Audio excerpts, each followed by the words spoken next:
ذی الحج کا ماہ مقدس چل رہا ہے۔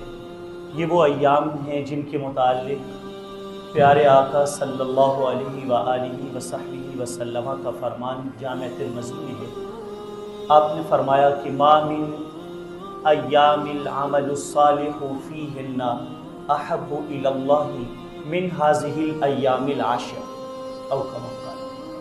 فرمایا جن دنوں میں بھی انسان نیکی کے کام کرتا ہے ان میں سب سے زیادہ پسندیدہ کام ان دنوں کا ہے، یہ جو عشر ذی الحجہ ہے۔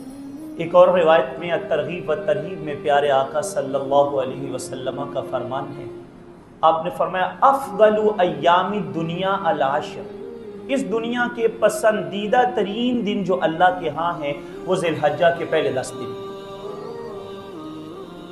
امام الانبیاء علیہ السلام نے پھر تربیت فرمایا بڑے پسندیدہ ترین دن ہے اللہ کے، فَأَقْصِرُوا فِيهِنَّ مِنَ التَّسْبِيحِ وَالتَّحْمِيدِ وَالتَّهْلِيلِ وَالتَّكْبِيرِ۔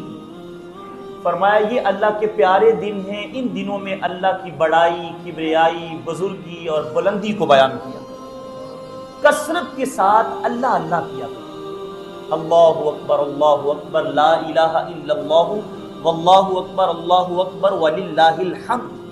ان تسبیحات کی یا دیگر استغفار کی یا تسبیح فاطمہ کی کثرت ان